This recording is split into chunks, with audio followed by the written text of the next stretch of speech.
Olá, sejam bem-vindos ao Emagreça da Teoria Prática. Aqui nós discutimos um conjunto de estratégias para você aprender a emagrecer. Eu sou Flávia Cunha, médica endocrinologista, e hoje eu vou discutir com vocês 3 casos que eu atendi semana passada, 3 casos de sucesso no emagrecimento, mas através de estratégias bem diferentes, tá?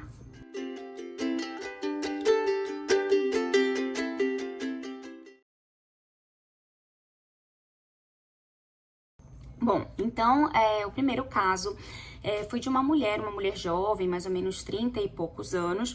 Ela tinha obesidade grau 2, então só pra gente lembrar, né? A gente classifica a obesidade através do IMC.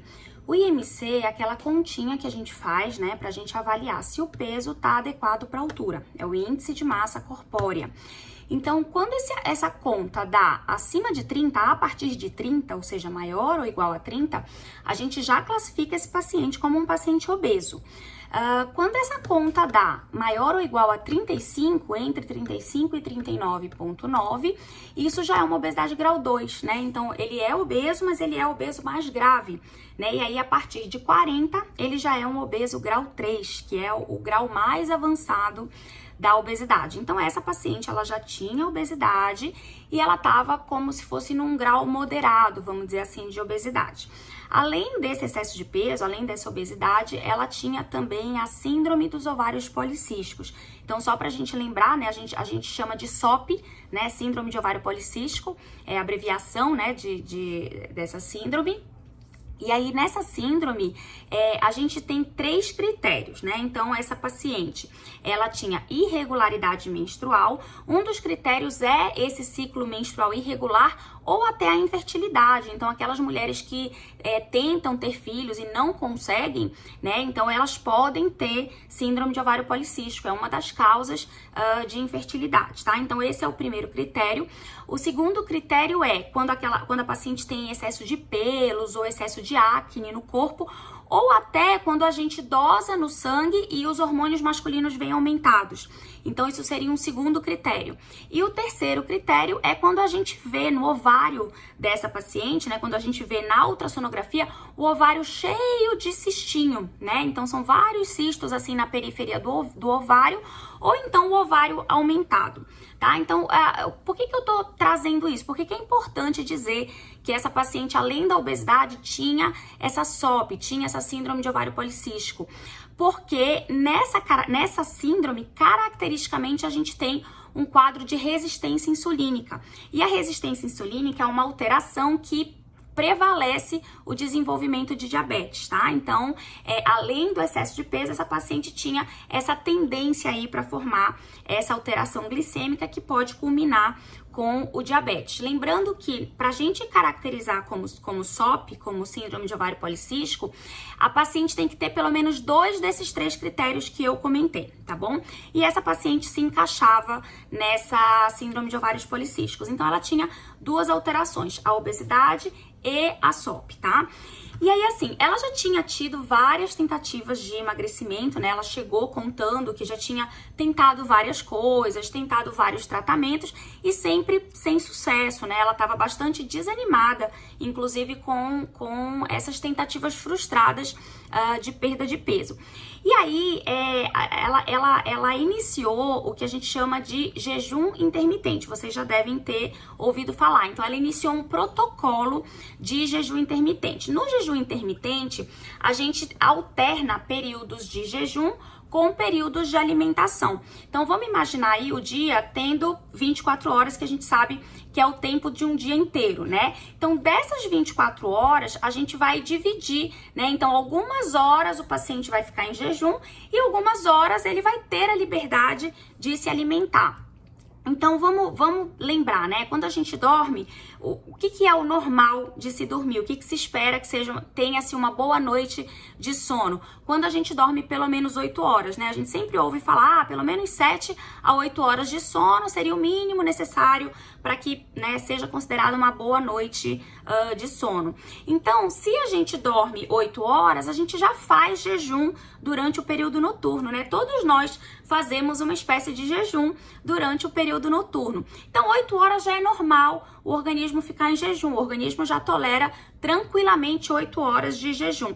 Nos protocolos de jejum intermitente, é como se a gente estendesse, como se a gente aumentasse essa capacidade do organismo de ficar em jejum. Então, ao invés de ficar só 8 horas em jejum, que são as 8 horas do sono, a gente aumenta, por exemplo, para 12 horas, né? Ou 14 horas, ou 16 horas, ou até mais. Tá? Então, por isso que a gente diz que para pessoas iniciantes, né, protocolos para iniciantes, a gente estabelece pelo menos 12 horas de jejum, né? Então, a gente aumenta aí mais ou menos 4 horas no jejum fisiológico, né? Uma forma de fazer isso seria, por exemplo, suprimir o café da manhã, não realizar o café da manhã, ou então jantar mais cedo e não comer à noite, né? Para você completar pelo menos aí 12 horas de jejum. O fato é que essa paciente, ela já estava conseguindo fazer de 14 a 16 horas de jejum. Então isso sobrava, né? Isso fazia com que sobrasse 8 a 10 horas para ela se alimentar. Ela fez esse protocolo diariamente, né, de jejum intermitente, ou seja, não se alimentava por 14 ou 16 horas, aí ela alternava, né, conforme a fome, conforme o quanto ela aguentava ficar em jejum, às vezes era 14, às vezes era 16, mas ela fazia isso todo dia, tá? Nos protocolos de jejum intermitente, não necessariamente você precisa fazer isso todo dia, mas essa paciente optou por fazer todo dia e conseguiu fazer todo dia. Então, ela voltou pra gente 3 meses depois, fazendo isso diariamente. E essa paciente tinha perdido 7 quilos em 3 meses. Olha que interessante, né? Quer dizer, dá mais de 2 quilos aí por mês, né? Uma média aí de mais de 2 quilos por mês. E ela, inclusive, comentou com a gente que ela nem fazia alimentação tão certinha no período de alimentação. Nos protocolos de jejum intermitente, a gente chama de janela, tá? É um termo que a gente usa. Então, tem a janela do jejum e a janela da alimentação. Então, quando essa paciente, por exemplo, fazia 14 horas de jejum, então a gente chama isso de janela de 14 horas de jejum. Então, a janela de jejum dela era de 14 horas. E aí sobravam 10 horas de alimentação, porque no final a soma tem que dar 24, que são as 24 horas do dia, né? Então ela tinha uma janela de jejum de 14 horas e uma janela de alimentação de 10 horas. E aí o interessante é que ela comentou com a gente que nessa janela de 10 horas, né, de alimentação, ela nem era tão rigorosa, ela nem conseguia seguir, né, tão direitinho uma alimentação tão regular, né, tão perfeita. E eu achei interessante ouvir isso e compartilhar com vocês, justamente pra gente desconstruir aquele pensamento de tudo ou nada, sabe? Aquela coisa que tem que ser perfeito, né? Que só sendo perfeito do início ao fim é que tem resultado, é que dá certo. E na verdade, veja, essa paciente conseguiu uma perda de 7 quilos em 3 meses. Eu acho isso uma perda super boa para um período curto de tempo, né? Um resultado muito bom. E mesmo sem ser perfeita, né? Mostrando aí que a gente não precisa do perfeccionismo. Na verdade, talvez o perfeccionismo esteja até atrapalhando muitos pacientes, né? Na perda de peso, porque a gente precisa ter uma rotina que simule a realidade, né? Então a gente precisa fazer coisas que sejam factíveis para que a gente continue fazendo por bastante tempo. Então veja que em 3 meses essa paciente fazendo aí o protocolo de jejum intermitente teve um resultado super bom e mesmo não tendo uma alimentação tão perfeita, né, nas janelas de alimentação dela, né? Bom, que mais aqui que eu tenho para vocês? Então, assim, no final das contas, o que aconteceu com essa paciente? Então, ela saiu da obesidade grau 2, né? Ela veio para a obesidade grau 1, tudo bem que ela ainda tem um caminho longo pela frente, né? A gente entende isso, a gente sabe que ainda é muito peso para perder, mas para uma paciente, né, que já tinha feito várias tentativas, que vinha frustrada de tanto tratamento sem dar certo, quer dizer, você perder 7 quilos em 3 meses é muito animador, né? Muito motivador. Então, essa paciente, ela vai continuar, né, nesse tratamento, a gente vai fazer alguns ajustes, mas a gente vai tentar, pelo menos fazer com que ela chegue na faixa de sobrepeso, tá? Então, não necessariamente ela precisa chegar no peso ideal. Claro que isso seria o ideal, né? Chegar no peso ideal. O que é o peso ideal? O que a gente considera o peso ideal? A gente considera aquele peso cujo IMC é igual a 25. Por que isso? Porque o IMC de 25 é o início da faixa de sobrepeso. Então, significa que se eu tô num IMC abaixo de 25, eu tô dentro do normal. Eu tô eutrófica, né? Eu tô com peso bom. Então, quando a gente chama de peso ideal, na verdade, na nossa cabeça tem que ser o nosso peso máximo, né? O peso máximo permitido. Agora, claro, uma paciente que tá vindo de uma faixa de obesidade grau 2, que já é uma obesidade na faixa moderada, talvez seja muito a gente querer que ela normalize totalmente o peso dela. Então, quer dizer, ela já teve um benefício com essa perda de peso, ela já mudou de faixa, né? Ela já saiu da obesidade grau 2, já veio para obesidade grau 1.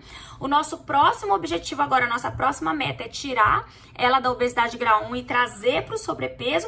E aí, quem sabe ela consiga chegar no peso ideal dela, quem sabe? Mas se ela se mantiver no sobrepeso, eu, sinceramente, já tô satisfeita, porque foi uma paciente que a gente conseguiu tirar da obesidade e trazer, né, para uma faixa leve de excesso de peso, tá? Então, né, coisas bem interessantes aí nesse primeiro caso. O segundo caso é também de uma mulher, né? Uma mulher já um pouco mais velha, em torno ali na faixa dos 40 anos. Então, lembrando, o primeiro caso era uma moça de 30 e poucos anos. Esse caso já é uma moça de 40 e poucos anos, tá? Ela também, né, de forma semelhante, tinha histórias frustradas de perda de peso, tinha tentado já várias coisas, não tinha dado certo, ou não perdia, ou perdia um pouquinho e já reganhava, tá? E aí, conversando com ela, notei um padrão bem ansioso, né? Então, chamava muito a atenção que ela tinha um padrão ansioso e beliscador. O que é esse hábito beliscador? São aquelas pessoas que passam o dia inteiro beliscando comida, sabe? Aquela pessoa que não senta para fazer a refeição, que não tem os horários corretos, né, de realizar a refeição. Então, ela fica o dia inteiro ali, ó, só beliscando, aquela necessidade de ficar mastigando, né, toda hora, parece que mexendo a boca. Então, quer dizer, mostrando aí o grau de ansiedade. É muito comum a gente ter essa associação do perfil ansioso com o perfil beliscador, com esse hábito beliscador, tá? E aí, olha que interessante, ela relatava que ela nem sentia fome, né? Aí alguém pode se perguntar, nossa, então por que ela ficava beliscando o dia inteiro se ela não sentia fome? Então era muito mais um aspecto da própria ansiedade dela, né? Da necessidade de estar ali agarrada com alguma coisa, ou mastigando, ou fazendo algum movimento de boca, né? Não era fome de verdade. E dá até para entender, né? Pra gente ter fome real, pra gente ter fome fisiológica, o que acontece com o nosso organismo? O nosso organismo, ele tem que conseguir metabolizar totalmente a última refeição, né? Então, quando a glicose começa a diminuir, começa a cair no meu sangue, é que aí, né, o organismo manda os sinais de fome real, né? Que é aquela dita fome fisiológica, fome de verdade. Se ela tá o tempo inteiro comendo, o tempo inteiro mastigando, não dá tempo do organismo dela lançar os sinais de fome, né? Aquele start de fome, quer dizer, é aquela mensagem, busque comida porque eu tô já sentindo uma queda de glicose, eu tô precisando de energia, né? Então, assim, pra gente ter esse sinal, depende da metabolização completa da última refeição. Então, vou dar um exemplo. Se na última refeição eu tomei um copo de leite, né? Um copo de leite de, vamos chutar aí, 100 calorias, então eu vou demorar, meu organismo vai demorar mais ou menos no máximo 2 horas para metabolizar esse leite, né? Então, se eu tomei só um leitinho, dali mais ou menos umas 2 horas pode ser que o meu organismo comece a sentir a necessidade de uma nova refeição, né? E aí ele começa a mandar os sinais de fome. Agora, se na última refeição eu fiz uma refeição mais completa, né? Um prato de comida com umas 400 calorias, por exemplo, o meu organismo vai demorar muito mais para metabolizar tudo isso, vai demorar umas 4, 6 horas, talvez até mais. Então, a minha fome, ela só vai aparecer daqui a muitas horas, né? O problema é que a gente não tem só a fome fisiológica, só a fome real. A gente tem outros tipos de fome. E aí, no caso dessa paciente que eu tô comentando, chamava muito a atenção a fome emocional, né? Então, ela respondia muito mais à fome emocional, que é aquela necessidade, né, de estar buscando comida para se confortar de alguma forma, do que a fome fisiológica, né? A fome real. Por isso que ela dizia que não tinha fome, tá? Muito bem, vamos lá. E aí, além disso, né, essa paciente, ela tinha algumas alterações metabólicas também iniciais. Então, é muito comum, né, a gente ver o paciente que já tem excesso de peso, principalmente se ele já está na faixa de obesidade, é muito comum ele já ter alguma alteração metabólica associada, tá? E aí, assim, analisando esse perfil dessa paciente, eu tentei iniciar a sibutramina. A sibutramina é uma medicação anti-obesidade, né? Uma medicação que a gente usa para perda de peso e ela é considerada um inibidor clássico de apetite. Então, ela inibe o apetite mesmo.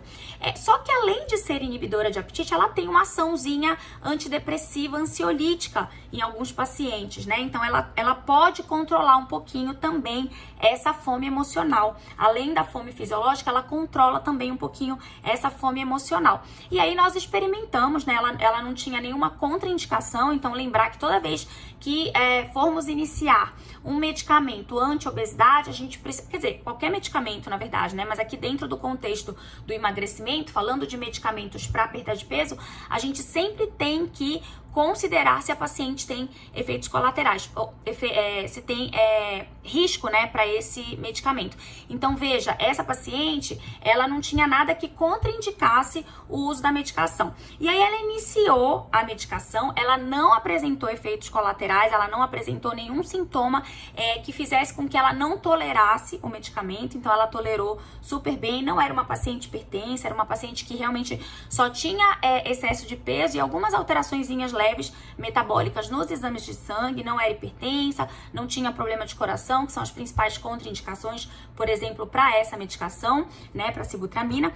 E aí, veja que interessante, 4 meses depois, ela retornou com uma perda de 10 quilos. Então, isso foi um resultado fantástico, isso foi um resultado muito bom.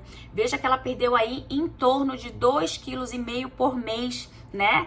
É claro que a perda de peso, né, isso é uma média que a gente faz, né? Mas a perda de peso, ela não é assim regular, contínua, bonitinha. Não é todo mês eu vou perder 2,5 quilos. Primeiro mês 2,5 quilos, depois não. Geralmente, né, o paciente tem um resultado mais rápido nos primeiros meses, um resultado mais exuberante, o que é até legal porque dá uma certa motivação e aí depois o organismo tende a estabilizar. Então a velocidade de perda de peso tende a diminuir com o tempo, né? Mas o fato é que em 4 meses, né, ela retornou 4 meses depois e ela tinha perdido 10 quilos. Olha que interessante, que resultado super bom, né? Resultado super fantástico, tá? Nesse caso dela, por que a sibutramina funcionou?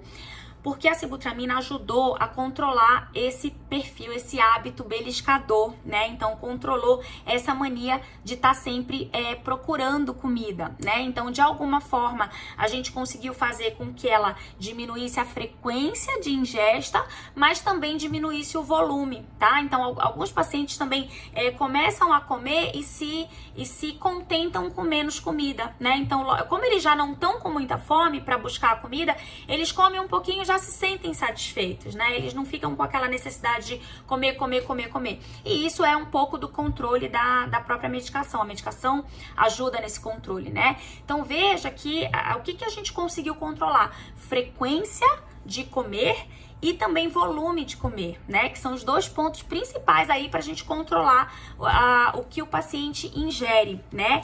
Então, o importante de saber disso é que a gente conseguiu criar um balanço energético negativo. Da mesma forma, olha só, do jejum intermitente, né? O jejum intermitente da primeira paciente, ele diminuiu o que ela comia, diminuiu a frequência do comer e no final das contas o volume também do comer, porque ela passava várias horas sem comer. Claro que, voltando um pouquinho no primeiro caso, se na janela de alimentação ela aumentasse a ingesta e compensasse as horas que ela ficou sem comer, não haveria emagrecimento, né? Mesmo fazendo o protocolo de jejum, até poderia haver outros benefícios em saúde, mas não haveria emagrecimento.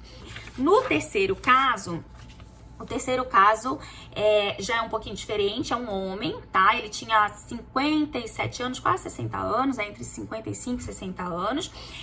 E ele tinha obesidade grau 1, o IMC dele era exatamente 30, então ele tinha acabado de sair do sobrepeso e entrado na faixa de obesidade, né? Classificado como indivíduo obeso, tá? E aí o que chamava atenção é que já com esse IMC de 30, ele já apresentava alterações metabólicas importantes. Então ele apresentava aumento de colesterol e apresentava já um pré-diabetes, né? Uma fase anterior ao desenvolvimento do diabetes em si, né? E assim, esse paciente, ele tinha uma característica de ser um paciente muito focado, muito determinado. Isso a gente identifica conversando, obviamente, né? Fazendo uma anamnese, conversando bem com o paciente, você identifica o perfil do paciente. Esse paciente nos chamava atenção porque ele tinha esse perfil de ser muito focado e determinado para o tratamento, né? E além disso, ele tinha uma afinidade muito grande com os esportes, com exercício, né? Ele sempre praticou e aí ele ficou um tempo sem praticar direito por várias questões de saúde, inclusive, né, envolvendo aí o período da pandemia. E aí ele parou um pouco os exercícios dele, foi no momento em que ele ganhou mais peso, chegando a esse grau de obesidade, né? Então, o que eu optei por fazer com esse paciente? Considerando esse perfil dele, eu optei em investir na modificação de hábitos, né? Na modificação de estilo de vida, né? No reforço para ele retornar os exercícios que ele tanto gostava. Fiz algumas orientações alimentares, algumas trocas, né? Quer dizer, diminuí um pouquinho determinados alimentos, aumentei outros alimentos, fiz uns ajustes alimentares, umas orientações alimentares e focando principalmente no exercício, né? Que era o que ele tinha mais afinidade. E aí, olha que interessante, gente, depois de 3 meses, ele voltou 9 quilos mais magro. Olha só que incrível, né? E aí, ele tava fazendo exercício 4 vezes por semana. Então, ele fazia um treino funcional leve, tá? Em casa mesmo, né? Com um professor de educação física, com um personal. Então, era muito mais, assim, o foco, na verdade, desse exercício, desse treino, era muito mais manutenção de massa magra, né? Para ele emagrecer sem perder tanto massa magra. Então vamos lembrar, toda vez que a gente perde peso, toda vez que a gente emagrece, a gente inevitavelmente perde massa magra. A gente não perde só massa gorda, né? Então a única estratégia que a gente tem de diminuir essa perda de massa magra, ou talvez assim não perder massa magra, tentar perder só a massa gorda, é investir no treino de musculação, né? De alguma forma mover os músculos, né? Trabalhar os músculos para que você tenha pelo menos uma manutenção da massa magra, para que você não tenha essa perda esperada de massa magra quando você emagrece, né? E aí foi esse o foco para esse paciente, né? A gente programou um treino funcional para que ele pelo menos mantivesse, né? A história não era nem tanto ganhar, era pelo menos manter a massa magra, né? Naquele nível que ele já tinha, para que ele perdesse só gordura, ou pelo menos mais gordura do que massa magra. Além disso, a gente programou também, né, um treino aeróbico, então ele também fazia um treino aeróbico e ele voltou para o esporte que ele gostava, que era o tênis, né? Então ele voltou a jogar tênis. Então esse combo de exercícios ele dividia em 4 vezes por semana, quer dizer, não precisa ser todo dia, poderiam ser 3 vezes na semana, precisa ajustar para a rotina da pessoa, né? Para a rotina do paciente. Não quer dizer que só 4 vezes vai funcionar ou só 3 vezes vai funcionar. Tem gente que funciona com 2 vezes por semana, quer dizer, mais uma vez trazendo a história do pensamento tudo ou nada, né? Quer dizer, é mais importante você fazer de alguma forma, fazer de uma forma que encaixe na sua rotina do que não fazer. Não precisa ser perfeito, não precisa começar perfeito, tem que começar do jeito que dá, e aí a gente vai ao longo, né, do caminho ali, a gente vai tentando melhorar, a gente vai tentando chegar, né, o mais próximo ali do que seria o perfeito, mas sem necessariamente precisar ser perfeito para poder ter resultado, tá? Então vejam que da forma que ele conseguiu um resultado super fantástico de 9 quilos em 3 meses, né? Então foi realmente um resultado muito bom, sem medicação, sem jejum intermitente, quer dizer, uma estratégia totalmente diferente das 2 primeiras estratégias que eu apresentei para vocês, né? E aí, o que chamou atenção também é que além dos benefícios de perda de peso, a gente repetiu os exames dele, né, justamente nesse período de 3 meses. Eu gosto sempre de repetir exames com no mínimo 3 meses. Claro que tem casos que você precisa repetir antes, mas no geral, na maioria dos pacientes, dá para fazer os exames após 3 ou até 4 meses, dependendo do caso. Como ele tinha tido um resultado fantástico, a gente programou, né, para já repetir 3 meses após, justamente para ver o resultado dessa perda de peso, né? Toda vez que você tem perda de peso, principalmente se é uma perda exuberante, você necessariamente tem melhora metabólica, não tem como não ter, né? E aí ele apresentou isso, olha só, ele normalizou a glicemia dele, ele lembra que ele tinha um pré-diabetes? Então ele normalizou completamente a glicemia dele e ele normalizou o colesterol, né? Diminuiu o colesterol dele sem medicação para colesterol, tá? Então quer dizer, ele teve uma melhora realmente incrível também do perfil metabólico. E o mais interessante, ele saiu da faixa de obesidade, né? Como ele perdeu esses 9 quilos aí, ele veio para um IMC em torno de 27. Esse IMC de 27, ele tá na faixa do sobrepeso, né? Lembrar que o IMC ele tem as suas limitações, principalmente no sexo masculino, né? Principalmente entre os homens, porque os homens têm mais massa magra, mais músculo, né? Mais massa muscular. E a gente tem que lembrar que a massa muscular pesa na balança. Então, em determinado momento, o IMC ele passa a ser insuficiente para esse tipo de avaliação, né? Então, nesse paciente, claro, a gente já teve um benefício, porque a gente já saiu do 30 e veio para o 27, então isso já é um grande benefício.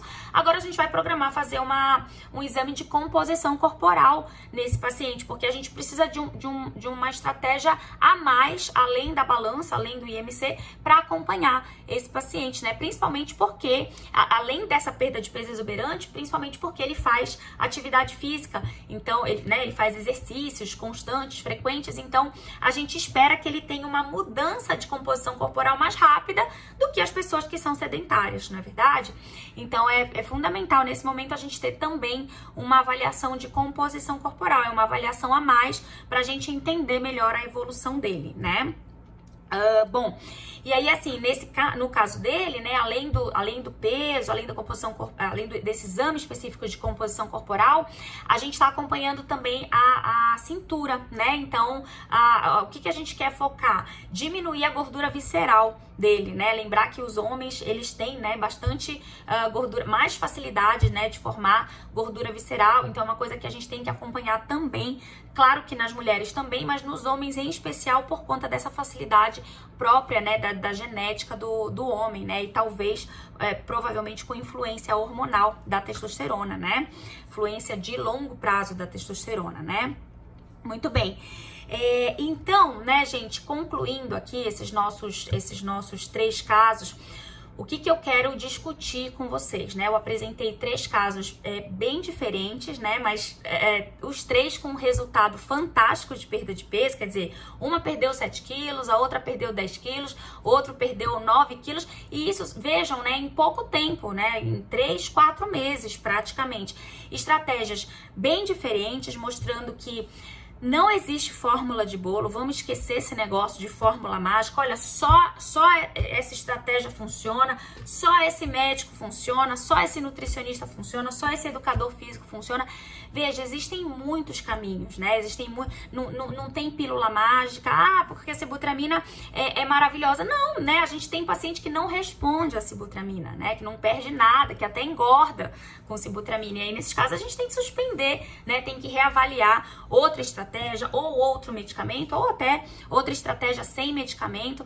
Veja que é possível perder com medicamento, é possível perder sem medicamento, é possível perder fazendo jejum, é possível perder comendo a cada 3 ou 4 horas. Então, assim, né, existem estratégias diferentes para pessoas diferentes. O mais importante é a gente, primeira coisa, avaliar o perfil da pessoa, né? A gente tem que conhecer as afinidades. Quer dizer, se eu tenho uma pessoa, por exemplo, exemplo, se eu fosse instituir de cara o jejum intermitente para essa moça que tá extremamente ansiosa, será que seria a melhor estratégia para começar? Eu até poderia usar o jejum em determinado momento, né, do percurso dela de perda de peso, mas será que ela não precisa de uma ajuda, né, uma ajuda medicamentosa, uma ajuda psicoterápica, né, um tratamento com psicólogo, às vezes até com psiquiatra, para tentar identificar por que desse perfil ansioso, o que tá levando a isso, como é que eu posso trabalhar? Então veja que, assim, existem diferentes estratégias para diferentes pessoas. Não quer dizer que quem começou com jejum intermitente tem que ficar com jejum intermitente o resto da vida, que não pode em determinado momento precisar de um medicamento, ou o contrário, que quem está usando um medicamento em determinado momento não pode associar uma outra estratégia. E lembrar que a modificação do estilo de vida, ela tem que sempre ser trabalhada, independente das outras estratégias que se use, né? Então a gente sempre tem que tentar melhorar, né? A gente entra com medicamento, mas a gente não pode achar que o medicamento é a nossa bengala e, né, ficar sempre apostando só nele e não tentar fazer a nossa parte, não, de alguma forma não, tentar melhorar a nossa parte, né? Isso é sempre fundamental, isso é sempre importante. E aí veja, o que é o ponto comum entre esses três casos que eu comentei? O ponto comum é você conseguir criar o que a gente chama de balanço energético negativo. O que é o balanço energético negativo? Ou eu diminuo a minha ingesta ou eu aumento o meu gasto, né? Então veja que nos dois primeiros casos eu consegui diminuir a ingesta. No primeiro caso através do jejum intermitente e no segundo caso através do uso da medicação.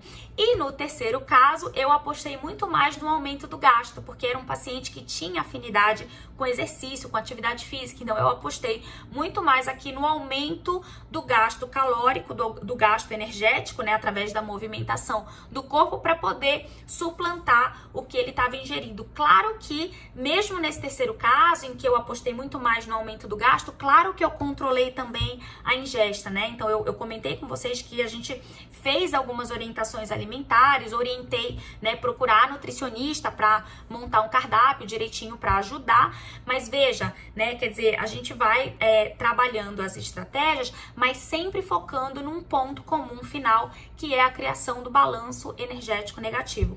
Então pense aí, né, no seu caso, né, pense de que forma você pode criar esse balanço energético negativo, né? Como é que você vai investir na diminuição do que entra e como é que você vai investir no aumento do gasto, né, no aumento do que sai, tá certo? Então era isso, hoje eram esses três casos e eu espero vocês até a próxima. Um beijo!